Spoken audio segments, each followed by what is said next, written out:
Hey guys, subscribe for daily content. And if you're shopping for gear, make sure you check out the description for the newest items at some of the very best online retailers. There's also links for some of the items that I personally recommend. Thanks! What's going on YouTube? Metal Complex here, and welcome to this week's episode of The Knife Guy. If you're new to my channel or you just came out of some weird corner of the internet and you have no idea where you are, who I am a knife guy, knife user, knife collector, knife enjoyer of many sorts. We are all knife people in this super weird knife-related and EDC-related world, and we all go down our own unique paths, but oftentimes those paths intersect and we experience a lot of the same stuff. What I like to do on this series is pick up knives that are, in this case, all mine. Just sort of flip them, fidget with them, turn them over, give you guys something to watch and or listen to on this hopefully beautiful Sunday morning, afternoon, or evening. Why am I trying to front flip that? So this is going to be, I think relatable for most of you. If you are, a collector enthusiast of any type, and if you've ever sold a knife or if you've ever parted with a knife, however, right, in trade or whatever, then I think you'll get this. So, it used to be, when I first started getting into knives, the first thing I did was I just wanted to have a pocket knife, and then I wanted to have a better pocket knife, and then I sort of went down this path of like trying to figure out what I thought the best knife was at that time to find the one, right? We all know that that's kind of it's absolutely a hopeless venture. You don't ever find the one. You just end up being obsessed, and you end up collecting and buying a bunch of knives, right? And people do that in different ways. I guess some people do find like a knife. If you get into this territory, like if you're watching this video right now, it's likely that you've already gone too far down the path to go back, and you're probably already, if you're not collecting and hoarding knives, you're buying a knife and then trading or selling it and then getting another one, and right, I mean, you have a general interest in acquiring more than one knife. So I try to find what I think is the one, and then I keep getting drawn back in by watching videos and discovering new things, right? It used to be that I would have anywhere from 2 to 5, decent to nice knives at a time. This was well before the channel, years before the channel. And I would just kind of enjoy them. I remember just getting all of my knives out, and my memories of this are when right after my wife had our son, first child, and they would be sleeping, and I would be sitting in the living room with 5 knives just laid out in front of me, and they were all, and I would just be sitting there enjoying them. And the funny thing is it was exactly these situations where I had them all just laid out, right? It would be kind of where I decided subconsciously which one was the next to go. I was involved with blade forums at the time. A lot of you guys ask me, it seems like almost daily, where do you trade knives? Where do you, sell your knives? Blade forums. You have to pay for a gold membership, which at first I was like, I don't want to have to pay money to sell knives. It ended up being worth it. It's not very expensive for a year's membership there, and it is much easier to sell knives on blade forums than a lot of other places. Our Knife Swap on Reddit. There's various Facebook groups, buy, sell, trade, right, on Facebook. There's lots of places that you can do that, right? But I ended up, really kind of enjoying being a part of the buy, sell, trade community on blade forums and finding out what else was out there that was interesting and what I could get for my own knives. And most of the time, you take a bath, a little bit, right? Most of the time, you take a loss. If you're getting into this hobby as like I want to buy knives as an investment, and then not very likely. I mean, I know some people manage to do it, but nah, you're kind of paying for the experience and the loss, right? So while I was doing this, I would sort of play with these things, and I'd be watching whatever on Netflix, and kind of figuring out in my mind the next one on the chopping block, right? I always told myself that there were certain knives that I had that I would never get rid of. And there are a couple of knives in my collection that have hung around like literally forever, but almost everything else is flipped. I realized I never really let myself subconsciously get too attached to anything because I knew that to scratch that itch that always resurfaced, I would inevitably have to sell something. So it was like these 5 knives were sort of all being judged, right? And there ended up always being one that was the lowest on the totem pole, and that was the first one to go. Sometimes it was a couple, depending on if I had already found the next thing that I wanted. I was like, okay, I need to make this amount of money at least to be able to acquire this, right? So sometimes it was 2 or 3. That's how I used to do it. Anymore, I've turned into much more of a collector, right? It's much less likely that I sell something. I, here recently decided to sell, that I'm going to sell some things. And before you ask me, I only sell my knives to patrons. That's one of the perks that you get as a patron. That I do. I never do transactions outside of Patreon. That's just what I do. And that, not trying to incentivize my Patreon or anything like that. I'm just letting you know. I know, even when I say stuff like this, I still get an email from somebody going, I know you said you only sell, but can I please just make an offer? Listen, I appreciate it. I'm not trying to be rude, but no, that's strictly a Patreon thing. Here recently, I decided I'm going to sell some stuff. There were a couple of like no-brainer things, right? But there was one that was difficult, and it made me think, like, okay, so what is it? What am I using to determine whether or not this is something that I should sell? And I realized that when I look over, what you can't see over here is my Pelican case with all of my knives in it.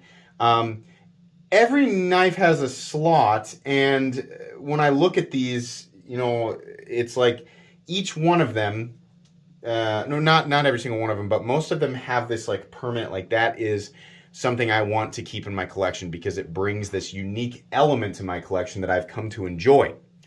It's got to have a spot. And a couple of these knives that I have been considered selling, I realized like those don't really, like, those were just interesting things that I was like, oh, I really like this for this year, or for this is an interesting thing from this manufacturer, right? But they don't really have a specific place in my collection. I think as much as I enjoy them, I think it's time to just let them go. Move them on to somebody who's going to enjoy them, right? Because this stuff I wasn't carrying. That's another thing.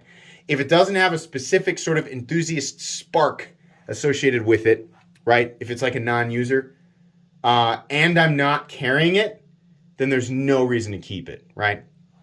Now, one of these, and I'm just picking stuff up randomly and flipping it, but one of the knives that I,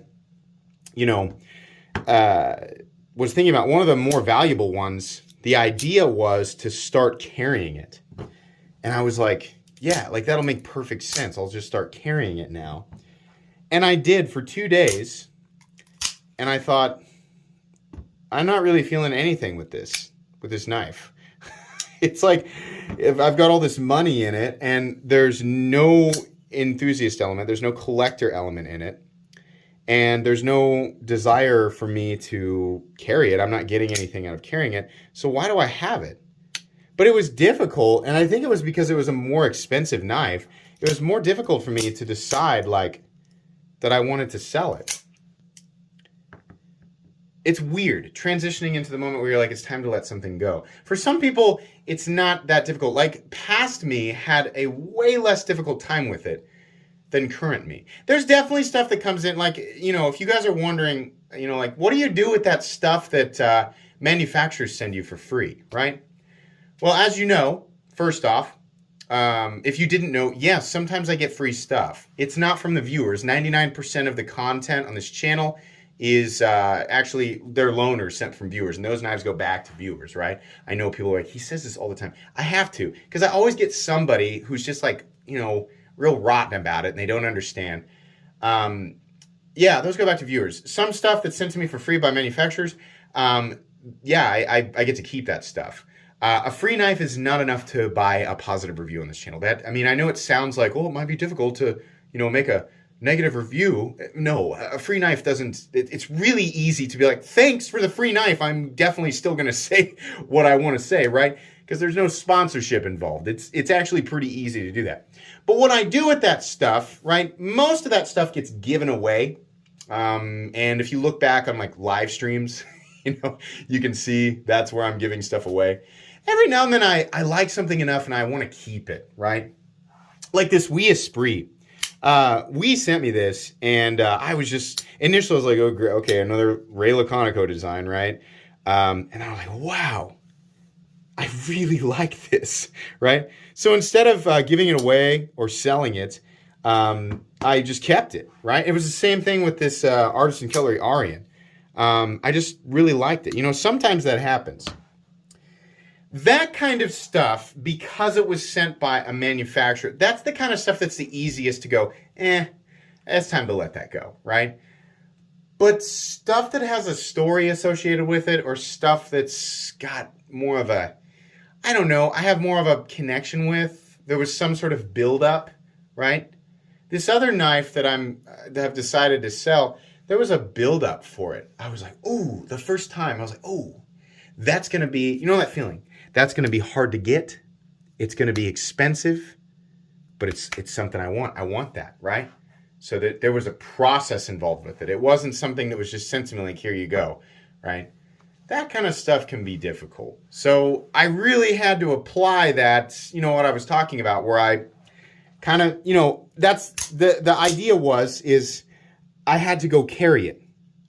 I had to go carry it and experience it and find out, like, is this something that I'm going to be, that I'm going to actually continue to put in my pocket? That's going to be not necessarily always in my top 5, but something I'm periodically going to reach for and put in my pocket. If I don't have, again, the element here is, if there's not like this whole enthusiast, like, oh, I'm really glad I have that as part of my collection, even though I'm not using it, right? Is it going to find a place as a user? A good example of that would be like the 80 20.5.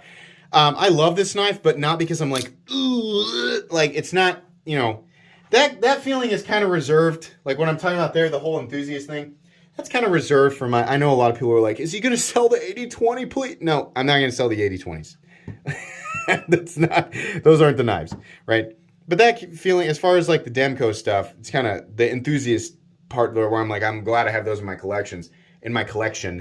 That's these guys right here. This guy, nah, it's just a tool. It's just a really good tool. So I keep this around because I reach for it so often when I'm just headed out the door and I need a good knife, right? But yeah, I had to sit down with this thing and kind of decide. Do I really want this in my collection? Regardless of what you paid for it, it's like, but I paid so much and I'm going to lose X amount, right? Think whatever you want about the whole appreciating value. Like if it is appreciating value, I guess I can kind of understand why some people would keep it. But then again, that's like, I'm kind of against people making money, or like using demand to make money. I don't know. It's like, it's funny because I'm like, I feel that way when it's about knives, but when it's about other things, I'm like, yeah, I totally get why people do that. So I don't know. I guess I have a feelings about it that it's very easy for me to contradict myself and sound stupid. But in this case, this knife is definitely not appreciating in value. No enthusiast, attraction to it. No emotional feeling like I have to keep it just because of what it is. And I'm not getting any joy out of carrying it. And I also have a decent amount of money wrapped up in it. So then the idea is, if I sell it, what can I do with that money? Can I get something that does bring that feeling or does fill that void, right? As a carry knife or a enthusiast / collector knife, like an element that's adding character to my collection.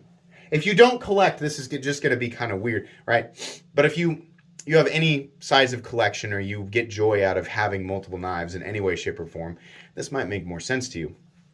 Sometimes it's easy and sometimes it's hard, is basically what I took 15 minutes to say. But you have to dissect these elements. And I think at least one of these elements is what people use. Most of you probably use a combination of these things to determine whether or not you want to let something go, right? Usually it's just the excitement, the potential for a new acquisition. Something that happened to me a lot in the early days before the channel, before I started hoarding knives,